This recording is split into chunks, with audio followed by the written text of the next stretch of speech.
Hello guys, हमारा आज का टॉपिक है द सनशाइन कैट, जिसकी पोइटेस हैं कमला दास।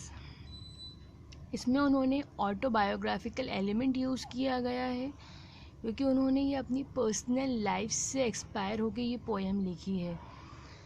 उन्होंने इस पोएम की शुरुआत में बताया कि मतलब जो आदमी होते हैं वो उनको लव में कोई इंटरेस्ट नहीं होता, they are only interested in lust, और उनके लिए फ़ीमेल सिर्फ एक लस्ट का ऑब्जेक्ट होती हैं और वो कुछ प्यार व्यार नहीं करते हैं औरतों से।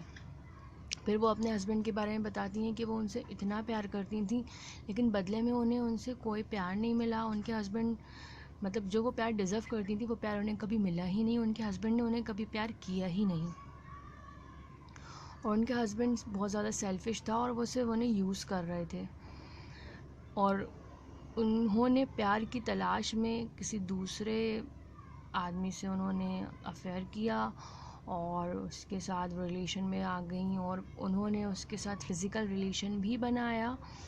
और जैसे जैसे टाइम गुज़रता गया उस आदमी का भी मतलब वो आदमी भी इनको यूज़ ही कर रहा था, और उस आदमी का भी जब इंटरेस्ट पूरा हो गया तो वो उन्होंने साफ बोल दिया कि मैं तुमसे प्यार नहीं करता, और हाँ, मैं तुम्हारे साथ रिलेशनशिप में रहना चाहता हूँ, मैं कंटिन्यू करूँगा इस रिलेशन को, लेकिन मैं तुमसे प्यार नहीं करता हूँ।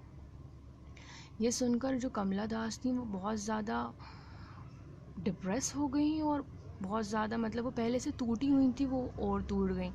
और फिर क्या हुआ कि उनके जो हस्बैंड को इस अफेयर के बारे में पता चल गया कि उनका किसी और के साथ अफेयर है, तो उनके हस्बैंड जो थे वो बहुत ज़्यादा गुस्सा हो गए और उन्होंने उनको एज अ पनिशमेंट वो रोज़ उनको एक रूम में लॉक करके जाने लगे। और वो बहुत अंधेरा का था कमरा, वो वहाँ कुछ बुक्स थी और वहाँ पे बिल्कुल एक पतली सी सन में से सूरज की रोशनी आती थी जो ज़मीन पे कैट का स्ट्रक्चर बनाती थी।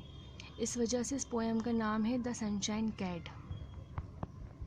और उन्होंने बताया कि जितने टाइम वो उस रूम में रहती थी वो सिर्फ रोती रहती थी अकेली तन्हा, और मतलब उन्होंने रो रो के इतनी वो रोईं कि उनके आंसुओं से दीवार बनाई जा सकती है, ऐसा वो कह रही हैं। और फिर वो बताती हैं कि टाइम गुज़रता जा रहा था, गर्मी चली गई थी, अब सर्दियाँ आ गई थी, और सर्दियों की वजह से सूरज की रोशनी जो थी वो आना बंद हो गई थी या कम हो गई थी। तो जो कैट का स्ट्रक्चर बन रहा था मतलब उनको ऐसा लगता था कि फिर भी मतलब वो रूम में अकेली नहीं हूँ, उनके साथ एक कैट है, लेकिन वो स्ट्रक्चर भी जो था कैट का अब वो एक पतली लाइन में कन्वर्ट हो चुका था, बिल्कुल पतली सी लाइन हो गई थी, एक हाफ लाइन कह सकते हैं उसे। उसकी रोशनी आती थी रूम में, और वो मतलब इतनी ज़्यादा डिप्रेस हो चुकी थी जैसे कि वो एक ज़िंदा लाश होकर रह गई थी। और फिर लास्ट में उन्होंने अपने आप को एक ज़िंदा लाश से कंपेयर किया जो कि अब किसी के काम नहीं आने वाली थी, जो अब किसी आदमी के काम नहीं आने वाली थी।